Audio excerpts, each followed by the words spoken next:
Hello students, तो स्वागत है आप सभी का आपके अपने पसंदीदा चैनल टारगेट फोकस में। तो आज हम डिस्कस करेंगे साइकोलॉजी एंड पेडागोजी यानी बाल विकास एवं शिक्षा शास्त्र का सेशन नंबर 3। तो आज के सेशन का टॉपिक रहेगा primary and elementary school child development. तो हमारी साइकोलॉजी एंड पेडागोजी सीरीज की टारगेट ऑडियंस रहेगी टेट, सीटेट, टीजीटी, पीजीटी और जितने भी अदर टीचिंग एग्जाम में जिसमें भी साइकोलॉजी पूछी जाती है उन सभी एग्जाम के लिए सीरीज काफ़ी ज़्यादा हेल्पफुल रहने वाली है।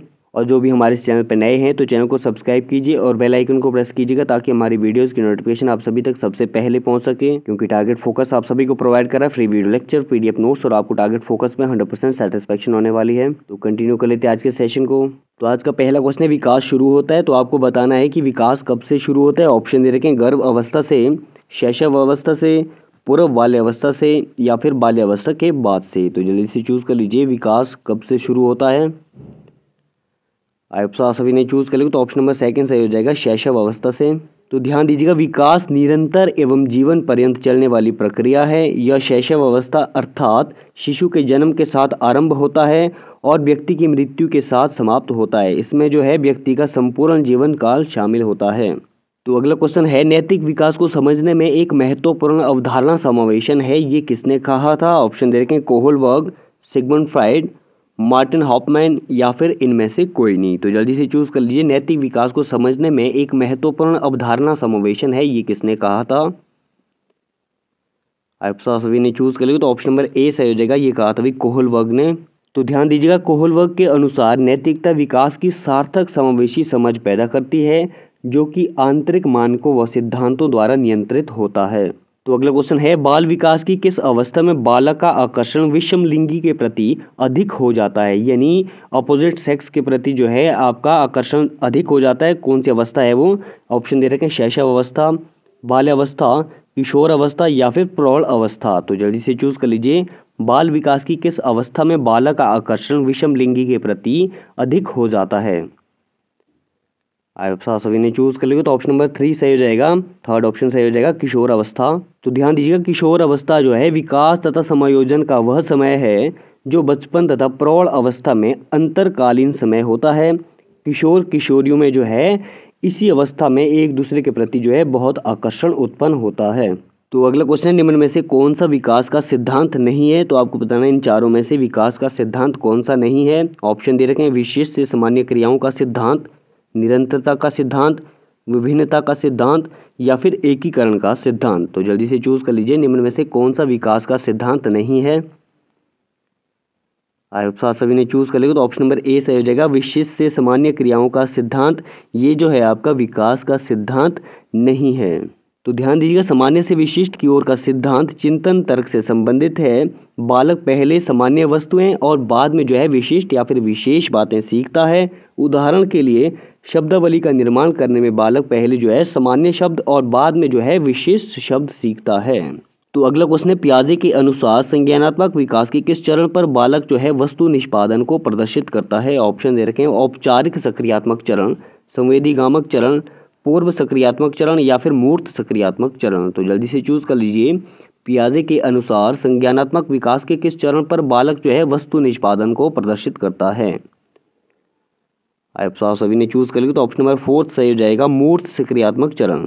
तो ध्यान दीजिएगा, इस अवस्था की एक विशेषता है कि जो बालक है वो जो है वस्तु को वर्गीकृत करने में और समूह बनाने में और उन्हें क्रमिक रूप से व्यवस्थित करने एवं उनके बीच संबंध को समझने में समर्थ हो जाते हैं। तो अगला क्वेश्चन है, बच्चों के बौद्धिक विकास के 4 विशेष चरणों को प्रतिपादित किसके द्वारा किया गया था। ऑप्शन दे रखे हैं, कोहलबर्ग द्वारा, एरिक्सन द्वारा, स्किनर द्वारा या फिर जीन पियाजे द्वारा। तो जल्दी से चूज कर लीजिए, बच्चों के बौद्धिक विकास के 4 विशिष्ट चरणों को किसके द्वारा प्रतिपादित किया गया था। आप सभी ने चूज कर लिया तो ऑप्शन नंबर डी सही हो जाएगा, फोर्थ ऑप्शन सही हो जाएगा, जीन पियाजे द्वारा। तो ध्यान दीजिएगा, जीन पियाजे के बौद्धिक विकास की अवधारणा की 4 अवस्थाएं हैं, ज्ञानेंद्रियात्मक अवस्था, पूर्व क्रियात्मक अवस्था, मूर्त क्रियात्मक अवस्था और औपचारिक क्रियात्मक अवस्था।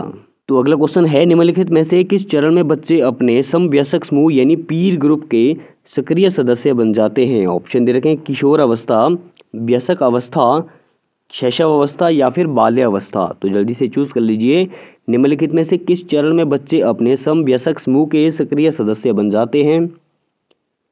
आप सभी ने चूज कर लिया तो ऑप्शन नंबर 1 सही हो जाएगा, किशोर अवस्था। तो ध्यान दीजिएगा, किशोर व्यक्ति अपने मित्र एवं साथियों यानी पीर ग्रुप के साथ रहना अधिक पसंद करते हैं। किशोर जिस समूह का सदस्य होता है उसके प्रति जो है वह बहुत वफादारी प्रदर्शित करता है। तो अगला क्वेश्चन है, विकास को साकार करने वाले पर्यावरणीय कारक में निम्नलिखित में से किसके अलावा सभी शामिल है। ऑप्शन दे रखे संस्कृति, शिक्षा की गुणवत्ता, शारीरिक सौष्ठव, पोषण की गुणवत्ता। तो जल्दी से चूज कर लीजिए, विकास को साकार करने वाले पर्यावरणीय कारक में निम्नलिखित में से किसके अलावा सभी शामिल है। आप सभी ने चूज कर लिया तो ऑप्शन नंबर 3 सही हो जाएगा, शारीरिक सौष्ठव, ये जो आपका हेरिडिटी फैक्टर है। तो ध्यान दीजिएगा, वंशानुगत एवं पर्यावरणीय कारक यानी हेरिडिटी एंड एनवायरमेंट फैक्टर, संस्कृति, शिक्षा एवं पोषण की गुणवत्ता विकास को प्रभावित करने वाले प्रमुख कारक है। शारीरिक सौष्ठव वंशानुगत कारक है, यानी जो शारीरिक सौष्ठव है ये क्या है, हेरिडिटी फैक्टर है जो विकास को प्रभावित नहीं करता है। तो अगला क्वेश्चन है, विकास अनवरत प्रक्रिया है, यह विचार किससे संबंधित है। ऑप्शन दे रखे हैं, अंतर संबंध का सिद्धांत, निरंतरता का सिद्धांत, एकीकरण का सिद्धांत या फिर अंतःक्रिया का सिद्धांत। तो जल्दी से चूज कर लीजिए, विकास अनवरत प्रक्रिया है, यह विचार किससे संबंधित है।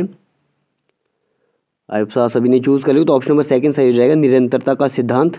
तो ध्यान दीजिएगा, निरंतरता के सिद्धांत के अनुसार विकास निरंतर जारी रहता है। शारीरिक और मानसिक गुणों का विकास धीरे धीरे तब तक जारी रहता है जब तक इन गुणों की वृद्धि अधिकतम तक ना पहुंच जाए।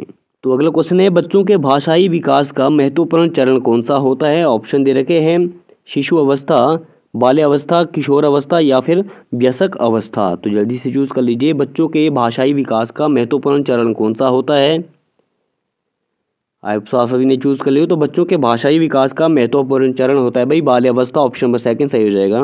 तो अगला क्वेश्चन है, एक बालक की सिर से पैर की ओर विकास की दिशा क्या कहलाती है। ऑप्शन दे रखे हैं, सिफेलोकॉर्डल, समीप से दूर, कोडोसिफेलिक या फिर दूर से समीप। तो जल्दी से चूज कर लीजिए, एक बालक की सिर से पैर की ओर विकास की दिशा क्या कहलाती है, यानी हेड टू टो विकास की दिशा क्या कहलाती है।